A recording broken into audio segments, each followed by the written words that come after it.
नमस्कार, आप देखना शुरू कर चुके हैं कैपिटल टीवी बिहार का खास कार्यक्रम बिहार का चौसर। तो बिहार के चौसर में एक बार फिर हम बात करेंगे रुपौली बाय इलेक्शन की, जहां पर ताबड़तोड़ फैसले हो रहे हैं।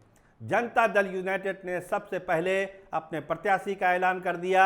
कलाधार मंडल वहां से जनता दल यूनाइटेड के प्रत्याशी होंगे। वो सीट जनता दल यूनाइटेड की थी।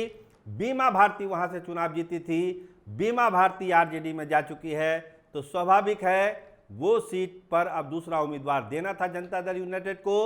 संतोष कुशवाहा का भी नाम चला था, क्योंकि रुपौली से 17,000 वोटों से वो लीड किए थे।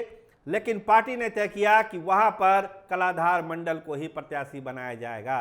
तो कलाधार मंडल जेडीयू के प्रत्याशी हो चुके हैं और वहां पर तैयारियां अब जोर शोर से है।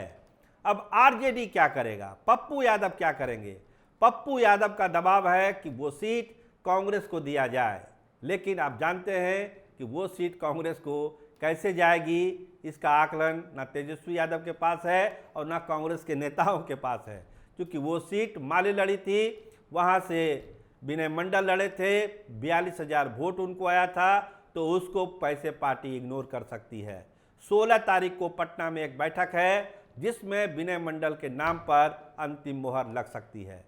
लेकिन एक रीथिंकिंग हो रही है रुपौली में पप्पू यादव के प्रपोजल के बाद, क्योंकि पप्पू यादव सांसद हो चुके हैं और रुपौली में उनका इंटरेस्ट है।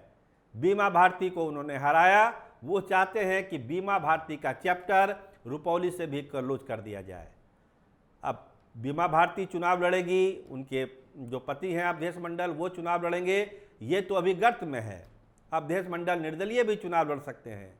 शंकर सिंह जो लोजपा वाले हैं, अगर टिकट नहीं मिला, अब तो कलाधार मंडल को टिकट हो ही गया है, तो निर्दलीय भी चुनाव लड़ सकते हैं। कहिए तो चिराग पासवान को एक झटका वहां खुद ब खुद मिल गया।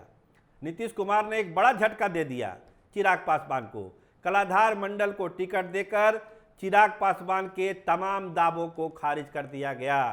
शंकर सिंह के सामने अब निर्दलीय चुनाव लड़ाने के अलावा कोई विकल्प नहीं है। इसीलिए इतनी जल्दबाजी में फैसला किया गया और जनता दल यूनाइटेड ने अपने पत्ते खोल दिए रुपौली को लेकर। तो रुपौली में बहुत सारी अभी चीज़ें होनी है। हम कल से ही कह रहे हैं कि रुपौली का जो बाय इलेक्शन है, वो बिहार विधानसभा में क्या रहेगा, एनडीए का स्वरूप क्या रहेगा, महागठबंधन का स्वरूप, ये सारे चीज़ें को तय कर देगा। और आज वही हुआ। कलाधार मंडल के नाम की घोषणा होने के ठीक बाद ये चर्चा हो गई कि क्या चिराग पासवान भी अपना कैंडिडेट खड़ा कर देंगे, क्या फिर 20 का बदला 24 वाला मामला रुपौली में भी आ जाएगा। अगर खड़े होते हैं शंकर सिंह और उनको सिंबल मिलता है चिराग पासवान का, तो क्या माना जाएगा? अब देखिए, इंतजार करना पड़ेगा चिराग पासवान के अगले कदम का। लेकिन कलाधार मंडल के सामने आ जाने के बाद जिस तरह से उनकी घोषणा हुई है, उनको टिकट दिया गया है, रुपौली का तापमान जो है 7वें आसमान पर है। चर्चा देखिए रामगढ़ को लेकर भी हो रहा है। रामगढ़ में क्या होगा, वहां बाय इलेक्शन होना है। सुधाकर सिंह एमपी हो चुके हैं, लेकिन जो चुनाव जीता था उन्होंने विधानसभा में केवल 189 वोट मिला था, से जीते थे वो चुनाव। बहुत ही कहिए कि कोई मार्जिन ही नहीं है 189 वोट का। तो इस बार फिर चर्चा है कि जो उनके भाई हैं अजीत सिंह, उनको टिकट दिया जाएगा। वो शामिल भी हो गए हैं जनता दल यूनाइटेड में। लेकिन एक आनंद सिंह हैं, उनका भी नाम चर्चा में है कि वो भी टिकट के दौड़ में लगे हुए हैं। अगर परिवारवाद वाला कोई मामला बहुत आगे नहीं बढ़ता है, तब तो अजीत सिंह ही लड़ेंगे, नहीं तो फिर आनंद सिंह की लॉटरी लग सकती है। बीजेपी से भी नाम है, अशोक सिंह हैं, अनूप सिंह हैं, लगे हुए हैं टिकट के लिए। इसके अलावा जो है एक बीएसपी के जो कैंडिडेट पिछले बार लड़े थे अंबिका सिंह, काफ़ी वोट आया था उनको, तो अंबिका सिंह को चुनाव लड़ना वहां से तय है। तो रामगढ़ की भी जो अब बैटिंग लाइनअप है वो तैयार हो रही है। लेकिन सबसे बड़ा धमाका नीतीश कुमार ने कर दिया अपने प्रत्याशी का ऐलान करके। कलाधार मंडल वहां से जेडीयू के प्रत्याशी हो गए। चिराग पासवान का दावा खारिज हो गया।